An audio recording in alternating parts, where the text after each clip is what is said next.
کئی بار وہ کچھ کہنا شروع کرتی مگر بات کو چھوڑ دیتی اور خدا حافظ کہہ کر نکل جاتی۔ میں نے سوچا شاید اس کی ماں ٹھیک نہیں تو چھٹی لینا چاہتی ہوگی۔ یہ سوچ کر میں نے اگلے دن اس سے چائے پہ روک لیا۔ وہ کپ ہاتھوں میں لیے گمسم سی بیٹھی تھی۔ میں نے خود ہی اس سے پوچھا کہ سب خیریت ہے؟ وہ مسکرائی اور سر ہاں میں ہلایا۔ میں نے اس کے ہاتھ پہ ہاتھ رکھا اور اسے یقین دلایا کہ وہ مجھ سے کوئی بھی بات کر سکتی ہے۔ وہ چپ چاپ مجھے دیکھنے لگی۔ اس کی آنکھوں میں ایک الجھن سی تھی۔ وہ بولی، اوپر دائیں کمرے میں کون رہتا ہے؟ میں ایک دم حیران سی ہو گئی۔ وہاں میری ساس رہتی تھی۔ میں نے کہا، کیا بات ہے بولو۔ کچھ نہیں بیبی وہاں چلی جاتی ہے اور باتیں کرتی ہے، اس نے بتایا۔ میں سوچ میں پڑ گئی۔ وہ اجازت لے کر چلی گئی۔ رات کو شوہر سے یہ بات کی تو بولے، تم بھی کیا فضول باتیں سوچنے لگی؟ شائنہ امی سے بہت قریب تھی، ان کی تصویر سے باتیں کرتی ہوگی۔ مجھے بھی سن کر سکون سا ہو گیا۔ واقعی ہی ایسا تھا۔ اماں اس سے بہت لاڈ کرتی تھی۔ اگلے دن میں نے عالیہ کو بھی سمجھا دیا، وہ بھی مطمئن ہو گئی۔ اس شام ہماری شادی کی سالگرہ تھی۔ شوہر بہت خوشگوار موڈ میں تھے۔ انہوں نے ایک فلم دیکھنے کا پلان بنا رکھا تھا اور کھانا بھی باہر ہی کھانے والے تھے۔ میں نے عالیہ سے بات کر لی کہ وہ رات 11 بجے تک بچوں کے پاس ہی رک جائے۔ ہماری کوشش تھی کہ ہم جلد گھر آ جائیں گے۔ وقت مقررہ پہ عالیہ گھر آ گئی۔ شام کے 6 بجے تھے۔ بچیاں ٹی وی پہ کارٹون دیکھ رہی تھیں۔ میں نے عالیہ کو سب اوقات سمجھا دیے کہ بچیوں کو 8 بجے سونے کے لیے اوپر ان کے کمرے میں لے جائیے، اور کھانا وہ کھا چکی ہیں۔ عالیہ کے لیے فریج میں کھانا موجود تھا جو وہ کھا لیں۔ ایمرجنسی کے طور پہ وہ مجھے یا میرے شوہر کو فون کر سکتی تھی، مگر میں نہیں جانتی تھی کہ میں اس کی زندگی کو داؤ پہ لگا کر جا رہی ہوں۔ ہمارے جانے کے بعد عالیہ نے دروازے بند کر دیے اور تمام کھڑکیاں بھی چیک کر لیں۔ باقی کے واقعات عالیہ نے مجھے بتائے، اسی کے زبانی سنیے۔ مسٹر اور مسز احمد کے جانے کے بعد میں بچیوں کے پاس آ گئی۔ ان کا کھیلنے کا موڈ تھا، چنانچہ میں ان کے ساتھ رہی۔ ٹھیک 8 بجے میں نے ان کو دودھ کا گلاس دینے کے بعد سونے کے لیے اوپر ان کے کمرے میں لے گئی۔ اوپر کی منزل پہ 3 بیڈ روم تھے۔ دائیں جانب پہلا کمرہ مسز احمد کی ساس یعنی ہانیہ کی دادی اماں کا تھا۔ دوسرا ماسٹر بیڈ روم تھا جو والدین کے استعمال میں تھا۔ دوسری جانب بچیوں کا کمرہ تھا، ان کمروں میں اٹیچ باتھ بھی تھا۔ بچیوں کا کمرہ خاصا کھلا تھا۔ ایک طرف دونوں کے بیڈ لگے تھے، اس کے سامنے بچیوں کے کپڑوں کی الماری تھی۔ سامنے کے حصے میں قالین بچھا کر کھلونے کی ریک اور ایک چھوٹا سا خیمہ لگا تھا، یہ کھیلنے کی جگہ تھی۔ بچیاں خیمے میں بہت خوشی سے کھیلتی تھیں، اس میں ٹارچ لائٹ اور کچھ کھلونے تھے، نیچے ایک نرم گدا بچھا ہوا تھا۔ بچیوں کے بستر ٹھیک کرنے اور ان کو برش کروانے کے بعد ان کے بستر پر لٹا دیا۔ ہانیہ کا سونے کا ارادہ نہیں تھا بلکہ وہ کہانی سننا چاہتی تھی۔ میں نے ایک کہانیوں کی کتاب کھلونے کے ریک سے نکالی جو ہانیہ کی پسندیدہ تھی اور اس میں سے کہانی سنانے لگی۔ اس دوران میں شائنہ سو گئی تھی۔ ہانیہ کو شب بخیر کہہ کر میں نے دروازہ بند کیا اور نیچے آ گئی۔ گھڑی کی سوئیاں 9 بجا رہی تھیں۔ مجھے کچھ بھوک لگ رہی تھی۔ میں نے فریج میں جھانکا تو پاستا اور ایک پیزا موجود تھا۔ میں نے پیزے کے 2 سلائس کاٹے اور گرم کرنے اوون میں رکھ دیے۔ گھر میں ایک عجیب سی خاموشی تھی۔ مجھے گھبراہٹ سی ہونے لگی تو ماں کو فون ملایا۔ ان سے بات کر کے کافی سکون محسوس ہوا۔ ان سے اپنی گھبراہٹ کا ذکر کیا تو وہ بولی، اکثر نئی جگہ پہ ایسا ہوتا ہے۔ دن میں جہاں کوئی الجھن نہیں ہوتی وہاں رات میں عجیب سی اجنبیت محسوس ہوتی ہے۔ تم پریشان نہ ہو، 2 گھنٹے میں گھر والے آ جائیں گے تو تم آ جانا، میں تمہارا انتظار میں جاگ رہی ہوں۔ یہ بات سن کر مجھے بھی حوصلہ ہوا، واقعی میں خواہ گھبرا رہی تھی۔ فون بند کر کے میں وہیں کھڑی سوچ رہی تھی کہ اچانک اوون کی بیپ ہوئی اور میں اچھل پڑی۔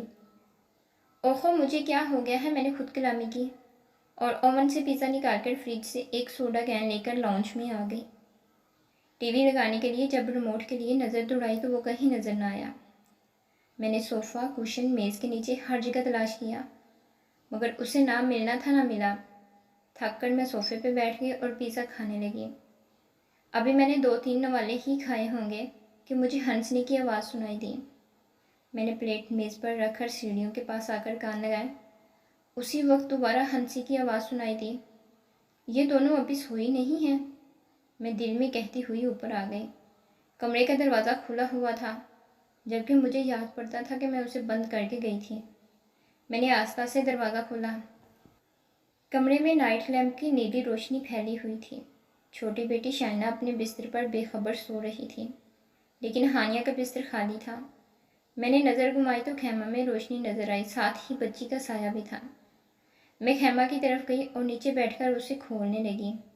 ہانیہ، ساتھ ہی میں نے دھیرے سے کہا، آپی میں یہاں ہوں۔ مجھے اپنے پیچھے سے آواز آئی۔ میں نے بیٹھے بیٹھے گردن گھما کر دیکھا تو ہانیہ بیڈ کے نیچے تھی۔ اس نے اشارہ کیا کہ وہ خیمے میں نہیں ہے۔ میرا دماغ چکرا کر رہ گیا۔ میں نے آگے بڑھ کر خیمہ کھول دیا، اس میں کوئی نہیں تھا۔ ٹارچ جل رہی تھی۔ میں گھبرا کر اٹھ کھڑی ہوئی۔ مجھے کچھ سمجھ نہیں آ رہا تھا۔ میں نے شائنہ کو سوئے ہوئے ہی گود میں اٹھایا اور ہانیہ کا ہاتھ پکڑ کر نیچے اترتی چلی گئی، مگر ہانیہ نے ہاتھ چھڑا کر واپس اوپر کی طرف جانا چاہا۔ میں نے اسے رکنے کو کہا۔ شائنہ کو صوفے پہ لٹا کر میں نے اسے بلایا۔ میں واپس جا رہی ہوں سونے کے لیے، اس نے کہا اور سیڑھیاں چڑھنے لگی۔ وہ لارا تھی، میری فرینڈ، امیجنری فرینڈ۔ اس نے کہا تو میں سناٹے میں رہ گئی۔ تم بستر کے نیچے کیوں تھی؟ میں نے پریشانی سے پوچھا۔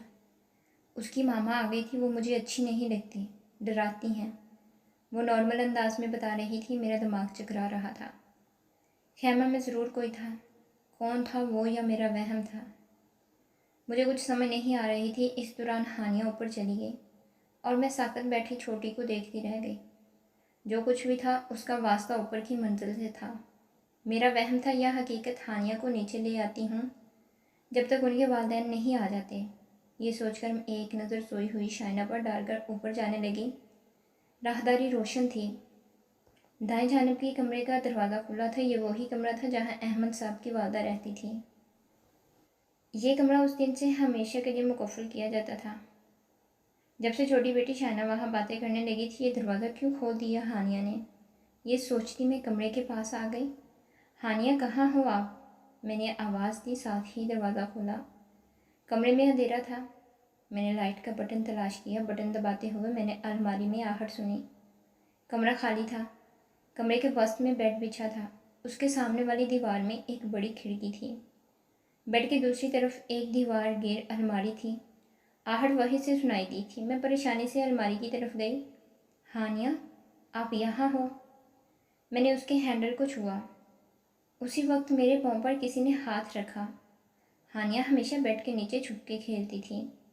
میں نے دیکھے بنا کہا، یہ کھیلنے کا وقت نہیں ہے۔ اسی دم پیچھے سے آواز آئی، آپی میں یہاں ہوں۔ میں نے جھٹکے سے مڑ کر دیکھا تو ہانیہ دروازے میں کھڑی تھی۔ تو یہ ہاتھ کس کا تھا؟ میں نے نیچے دیکھا تو ایک سفید سا بازو نظر آیا اور میرے حلق سے چیخ نکل گئی۔ میں بری طرح دوڑتی ہوئی نیچے آ گئی۔ ہانیہ میرے ساتھ تھی۔ میں اس گھر میں نہیں رہ سکتی، مجھے جانا ہوگا۔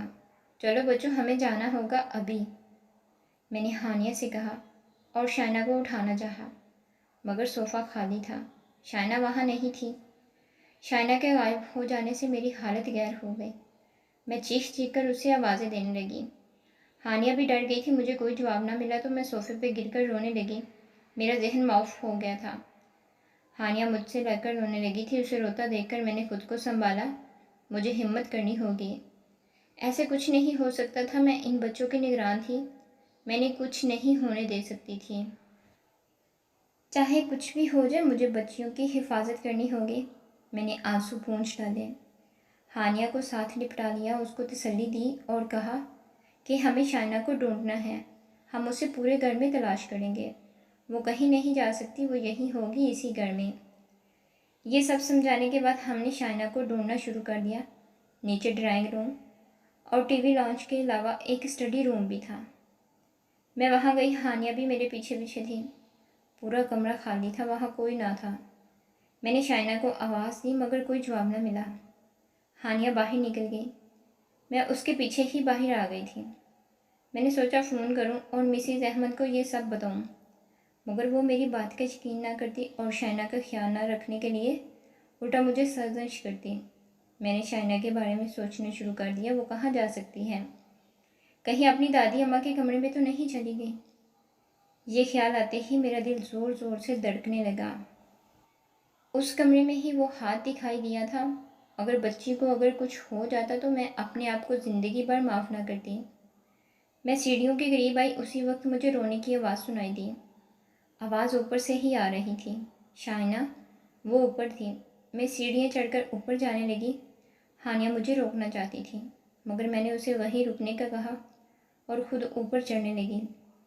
راہداری بالکل سنسان پڑی تھی. میں وہیں کھڑی سننے کی کوشش کر رہی تھی کہ آواز کہاں سے آئی تھی. اسی وقت میں نے دوبارہ رونے کی آواز سنی. آواز بالکل مدھم سی تھی. میں آہستہ آہستہ قدموں سے چلتی ہوئی کمرے کے قریب آئی. وہی خوفناک کمرہ. میں نے دروازے سے کان لگایا. آواز اندر سے آ رہی تھی. میں نے جلدی سے ہینڈل گھمایا مگر وہ نہ گھوما. دروازہ لاک تھا. میرا سر بھاری ہونے لگا.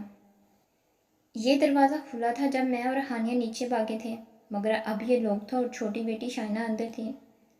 اسے کھولنا ہوگا. میں نے زور زور سے دروازہ دڑدڑایا مگر وہ نہ کھلا. رونے کی آواز بند ہو گئی تھی. میں نے چابی کی تلاش میں ادھر ادھر دیکھا. اسی وقت راہداری کے آخری حصے میں مجھے وہ خطرناک روح نظر آئی جو شاید لارا کی ماں تھی. اس منظر کی یاد مجھے عمر بھر دہلاتی رہے گی. وہ ایک عورت تھی مگر اس کا چہرہ بگڑا ہوا تھا. آنکھیں بالکل سفید اور لباس مٹیالہ جس پہ خون کے دھبے سیاہ ہو چکے تھے. اس نے مجھے دیکھا اور خوف سے میری حالت غیر ہونے لگی. وہ زمین پہ نہیں تھی بلکہ چھت سے لگی تھی. اس کے پاؤں ہوا میں تھے. اسی وقت ہانیہ بھی اوپر آ گئی. اس نے ایک فلک شگاف چیخ ماری اور میرا دل جیسے دھڑکنا بھول گیا. میری آنکھوں کے سامنے اچانک اس کمرے کا دروازہ کھلا اور ہانیہ ایک جھٹکے سے اس میں چلی گئی. دروازہ دوبارہ بند ہو گیا. نہیں تم ایسا نہیں کر سکتی. میری چیخ گلے میں گھٹ کر رہ گئی. میں دروازے کی طرف بھاگی. اسی وقت وہ میرے کان کے قریب چلائی. لیو اس الون. ہمیں اکیلا چھوڑ دو. وہ تو میرے پیچھے کھڑی تھی. مجھے ایک زوردار جھٹکا لگا اور میں ہوا میں اڑ کر سیڑھیوں سے ٹکرائی اور لڑکتی ہوئی سیڑھیوں سے نیچے جا گری. میرا سر ریلنگ سے ٹکرایا اور آنکھوں کے سامنے اندھیرا چھا گیا. بے ہوش ہونے سے پہلے آخری آواز جو میں نے سنی وہ ہانیہ کی چیخ کی آواز تھی. اس کے بعد مجھے کچھ ہوش نہ رہا. یہاں تک کہ واقعات عالیہ نے مجھے سنائے. ہم جب کھانے کے بعد گھر پہنچے تو گاڑی سے نکلتے ہی ہمیں ہانیہ کی چیخیں سنائی دیں. میں اور میری شوہر گاڑی بند کرنا بھول کر گھر کے اندر بھاگے.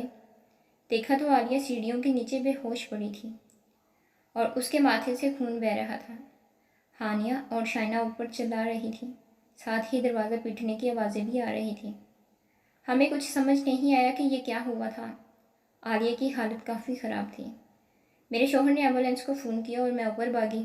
اوپر پہنچی تو دیکھی میری ساس کے کمرے میں بچوں کی آوازیں آ رہی تھیں. میں نے ہینڈل گھمایا تو دروازہ کھل گیا. اندر دونوں بچیاں بند تھیں. رو رو کر برا حال تھا. ہانیہ کے بائیں گال پہ نیل پڑا تھا اور ہونٹ بھی پھٹا ہوا تھا. اس نے مجھے دیکھا تو روتی ہوئی مجھ سے لپٹ گئی. شائنہ زمین پہ لیٹی تھی. اس کے ہاتھ میں ایک ڈائری تھی. میں نے اسے گود میں لیا اور نیچے آ گئی. عالیہ کے لیے ایمبولینس آ گئی تھی. وہ ابھی تک بے ہوش ہی تھی. ہانیہ اسے دیکھ کر آپی چلانے لگی. آپی کو کیا ہوا؟ وہ مجھ سے پوچھ رہی تھی. میری سمجھ میں کچھ نہیں آ رہا تھا. ہم سب ہسپتال چلے گئے. عالیہ کی والدہ کو اطلاع دے دی گئی تھی. وہ بھی وہاں آ گئی تھی. ڈاکٹروں نے بتایا کہ عالیہ کو گہری چوٹیں نہیں ہیں. وہ جلد ٹھیک ہو جائے گی اور ہانیہ کو بھی دعا دے دی. ہانیہ نے مجھے بتایا کہ دادی اماں اسے کمرے میں لے گئی تھی اور شائنہ کو بھی. ہم نے وہاں یہی کہا کہ دونوں سیڑھیوں سے گر گئی تھی. شائنہ کے پاس جو ڈائری تھی وہ میری ساس مرحومہ کی تھی. اس کو پڑھا تو معلوم ہوا کہ اس گھر میں کئی سال پہلے ایک ماں بیٹی کو قتل کر دیا گیا تھا. پولیس کو قاتل کا سراغ نہ مل سکا. بعد میں معلوم ہوا کہ باپ ہی ان دونوں کا قاتل تھا. ان کی روح اب تک وہی تھی. وہ وہاں کسی کو آباد نہیں دیکھ سکتی تھی. میری ساس نے ایک روحانی عمل کے ذریعے ان کو اپنے کمرے تک محدود رکھا تھا مگر ان کی وفات کے بعد وہ بچیوں پہ حاوی ہونے لگی تھی. دوسرے روز عالیہ نے جب یہ سب واقعات سنائے تو مجھے اپنی ساس کی بات یاد آئی کہ یہاں سے چلے جانا، یہاں مت رکنا۔ عالیہ نے جو کیا میں اس کا بدلہ نہیں دے سکتی تھی، اس نے اپنی جان کو خطرے میں ڈالا تھا۔ ہم نے اسی ہفتے مکان بدل لیا۔ اس عرصہ بھی میں بچوں کے ساتھ ایک ملنے والوں کے گھر میں رہی۔